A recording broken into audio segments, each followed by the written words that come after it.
you, Pallavi? Wonderful morning to you, Mito. Thank you for hosting me. Glad to be here on your show this Wednesday morning with your business matters. And we're happy to interact with the community. You always have some news update to share. And this is for everyone that's waiting for their receipts on the H-1Bs that was filed in the first week of April. USCIS had announced that they have finished running the lottery, which is a little earlier than what they usually do. And this was announced on April 11th. And they received 199,000 applicants or applications for the spots of 85,000 currently. So this is actually a drop from the previous years because in the years past it was almost 250,000 applicants that had filed, and this time it's under 200,000. So that being announced, there is another executive order from our President Trump, and that is telling Americans to buy American, and hire American, which means most impacted will be the Indian workers that are here on H-1B visas. So that is a directive now. If it has any teeth at this point, we don't see that. It is just he's given 150 days to some agencies to come back to him with some reviews, and he's given another 60 days. So it's something that is just a discussion at this point and no direct impact, because I know that will be the focus of our calls today, and I wanted to alleviate everyone's concerns that is not something to worry about yet. Thank you, Pallavi. And once again, number in the studio, 972-235-5555, number in the studio. So if you have any questions related to employment, family-based immigration matters, family law, corporate law, civil matters, anything that you would like to find out about, well, give us a call, 972-235-5555, number in the studio. So shall we start taking calls, Pallavi? Absolutely, Bitu. Let's do that. Once again, the number in the studio, 972-235-5555. This is Your Business Matters with Pallavi Ahluwalia. Yes, go ahead and ask your question to Pallavi. Yes, Hi, Pallavi. I have recently got my I-140 approved. So my question is, suppose if I change my client or the location, do I have to again go with the labor and I-140? No, so I-140 would not have been approved for an end client site. It usually would be approved with your company's main headquarters, wherever they're located, wherever the primary work site is. So it does not require a change. However, anytime that you move on the H-1B, it does require an amendment. Okay. So right now I'm in India, and my H1, I completed my 6 years. So I have to get an H1 extension, right? Correct, you do. Okay. And suppose if I change my company, so what will happen? My I-140 will not be valid, or how it goes? So your I-140 is valid for you to be able to extend your H-1B, but for you to enter on the employment with another company, you have to have their valid H-1B approved.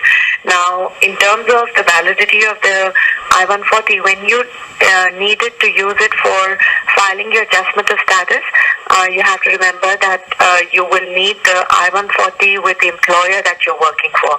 So, say, for example, you were to move to the next employer, that employer will also have to do their perm and the I-140 for you, so that you could file your 485 whenever the dates get current.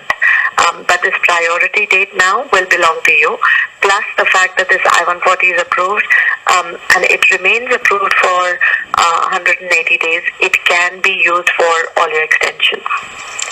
All right. Okay. Thank you. Thank you, ma'am. So much for your call. Moving on to our next caller, 972-235-5555, number in the studio. Going on to our next caller, Phanisha Radio, 104.9 FM. You are on. Go ahead and ask your question, please. Namaskar, Pallavi ji. Namaskar. How may I help? I have the H4 EAD which is expiring on February 2018, and previously I was having the H1, so I want to transfer my H4 EAD to the H1. My question is because of this, the ongoing these issues. So I don't know when I should file my H1. So if you have an employer that's willing to do it, you could file it now because, payment processing is no longer allowed and it's at least not for the next 6 months, right? So if you have to move to your employer, then that's a fair time to be able to do that. The H4 EAD is still being litigated. We don't know the fate of it. But if you have an H1B option, you can go ahead and file it, and even at this point, and it will take 6 to 8 months before it gets approved. Okay. And meanwhile, if there is a gap comes and if there is H4 EAD is like cancel, so meanwhile for that particular period I cannot work, right, till my H1 get approved. Correct. Okay. So there is a view of the regulations that says that if you were on a previous H status, and that includes being on an H4, the moment you file for a transfer or change back to that H1B, you can start working. So that particular view, we suggest that people use that only when they have the certainty of getting a quick H1B approval. Right, so if it's pending for a while and you start working and something were to go awry with your H1B approval later on, then we don't want you to risk being out of status. However, the regs do read that if you were previously on an H status, then by filing an H1B, you can start working. Okay. I appreciate your suggestions. Thank you very much. All the best. Thank you for your call. Once again, the number in the studio, 972-235-5555. This is Your Business Matters with Pallavi Ahluwalia from Ahluwalia Law Offices. All right, you're live on air. Please go ahead and ask your question to Pallavi. Hi, Pallavi. I want to talk to you regarding H4 EAD. I'm right now on H1 till May 2018, and what if H4 EAD is revoked? I'm planning to go to H4 EAD, and what if H4 EAD is revoked soon, and can I go back to H1 anytime, or it should be before my expiry of May 2018 of H1? So is the H1, are you maxing out your 6 years, or what's going on? No, I still have 2 more years left, and I've not started. So from the okay, got it. So from the time that you file, you'll have 2 more years, right? After 2018, correct? After 2018, yes, I'll have 1 more year.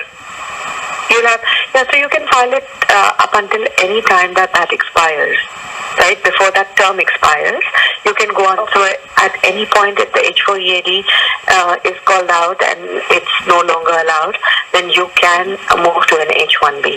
So there is, when you're going to ask for time, you're not going to only ask for time up until the 2018 approval that you have. You will ask for time up until the time that you're allowed, because you're allowed to get your H1B in a stretch of 3 years, right? So you're going to ask for the maximum time. Yes. Okay. Will I be falling into lottery, or?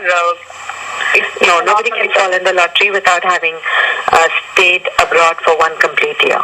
Nobody can go through the lottery. Okay. What does stayed abroad mean? Well, you have to, for you to be considered again in the new lottery, the rule says you finish your 6 years out and then you have stayed abroad or been abroad, as in not in the country, for 365 days, and that's when your cap counted again. Okay, if my 6 years is completed and I'm abroad for next 1 year, then I'll be counted in the lottery, or else I will not be counted. Correct. What if I'm staying in the same country? Yeah, that's a question everyone asks. No, the answer is no. Yeah, that is not allowed. All right. Thank you for your question. Yes. So let me just clarify this, because I know everybody is using the law in different ways at different times, and I do want to clarify that to our last caller as well. Even if you're here on an F1, H4, any other status, you do not toll the 365 days with staying in the country. You have to be abroad, and then once you have finished that 1 year abroad, then you can be applied towards the cap again and go through the lottery. Perfect. Thank you. Neetu, we have the next caller. Yeah. Yeah, sure. Going on to our next caller, Phanisha Radio. You are live on the air. Go ahead and ask your question to Pallavi. Hey, good morning. How are you, Pallavi? I'm doing very well. How may I help you? Good, thanks. I had a quick question. I wanted to find out what is this EB5 visa program where you can get the green card and the investment and get the relatives over. If you could describe that, that would be great, Pallavi. Yeah, so it is really not for relatives as much as it is for the person who's the investor. So this is an investor-based green card, which means at this point, and I know on April 28th, this is about to change, the amounts are about to change. Currently, if you bring in $1 million, which is clean white money, tax paid, and they'll try and trace it to what the source of the funds is, and it comes in from the person abroad or lawfully or in the country, and it's invested into a project that creates 10 full-time employments, either $1 million or in a targeted employment area, $500,000, and creating the 10 full-time U.S. worker jobs, then you can file under the EB5 program for a petition as an entrepreneur, as an investor, and once it's approved, the people of that family, as in husband, wife, children under 21, will be given a conditional green card after they've been able to show to the government that they've created 10 full-time jobs without any interruption in the 2 years that they were given. Then they will file for a removal of condition, and if they satisfy the government, and this takes another 4 to 5 years, by the time the government comes back and approves it, then they would have a permanent resident card. So it is an investor category. So it's not pretty much for the relatives, right? No, it's not like you can put in $1 million and get a relative. The relative has to put the money in. It has to be a private equity-based kind of a program. Got it. Thank you. It could be even it could even be in a regional center. It could be an investment that you make, but an investment that creates a 10 full-time position. Got it. Thank you. Have a great day. Thank you for your help. Bye. Thank you for your call. Moving on to our next caller, Phanisha Radio. You are live on the air. All right, looks like the calls dropped. Okay, I think I just lost Pallavi's call, so stay in with me here and hang on to your questions. Go ahead and ask your question, please. Thank you so much for taking my call. If I may say, we can't hear you very well. Pallavi, can you hear her? No, barely, but let's repeat the question. Yeah, let's try. Go ahead. Can I off the air, please? We can't take you off air because we are taking questions live on air right now. If you want to get in touch with her beyond the show, you can call her front desk manager at 972-361-0606. Going on to our next caller, Phanisha Radio, you're live on the air. Go ahead and ask your question, please. Hello. Can you please turn off your radio before you ask your question? Just a second, sir. Yeah. Hello. My question is, we are having a green card, myself and my wife, and we want to apply for citizenship. Now, after applying for citizenship and after the fingerprinting, is it possible to go to India for some time? For interview? Short visit. That is not interruptive of your residence, so some weeks, a month and a half is fine. But if you were to go for longer times, it would be something that would not result in a positive outcome for the naturalization, especially at this time. Okay, thank you very much. Thank you very much. And we always appreciate if you turn off your radio before you start your question. Going on to our next caller, Phanisha Radio, you are live on the air. Go ahead and ask your question, please. Hi, I'm on OPT right now, and I got a job in OPT right now, but in next H1, I mean, to apply next H1, they doesn't sponsor me, so I have to search for an employer at that point. So my question is, because I don't want to lose my job in October 2019, so can I still continue on the same OPT status instead of taking H1? Yeah, so you have an OPT status that is going to be given to you at your STEM degree, so up to 3 years, right? Yes. My 3 years So just started. you can only continue. Okay, so you can continue on this for 3 years for sure, right? For right now, right? And then at the time that ends, then you won't have any option. Okay, in between, I mean, because my H1 will be valid for 1 or 2 years, right? Can I move over when I get another employer who can, I get another job, then I can move over to H1 at that point? Yeah, but you have to apply during the cap time though, right? You understand that? Yeah. You have to go through the cap. So if you Can I get have selected both in the lottery, Okay. yeah, so you have to choose one status or the other to keep up with. You can go into the H1B, but have the employer apply for you as counselor processing. So basically, even though you may get selected for the H1B and get it approved for October 1, it will not take a change of status into place yet. It will not set that out. Okay, so if you can have the employer do it as new employment, notify the consulate, then you have the option to maintain your OPT till the time that you want to go out for counselor processing and return on the H1B. So I can stay on OPT for however long I want and then move over to H1 whenever I need. That's correct. Only if it is marked not for a change of status, but it is marked for counselor processing. That's the only way. Okay, where does we change that part? Where do we have to? Well, it is applied. Yeah, it is applied for in the petition itself. The attorney or the employer's representative should know that as to when you don't want a change of status, what needs to be done to the petition. Okay. Thank you so much for your call. Moving on to our next caller, Phanisha Radio. You're live on the air. Go ahead and ask your question, please. Hi, Pallavi. Hi, Thanks how for are you? taking my call. I am good. How are you? Very well. How may I help? Hey, Pallavi. My question is, I have been working with employer A, and my employer got acquired by another company B. So they have to file my H1, and my existing H1, my existing I-94 is valid till September. So my question is, right now they're applying my petition. Is it possible on my existing I-94 if I can go back to India for a couple of months and then return back to the US?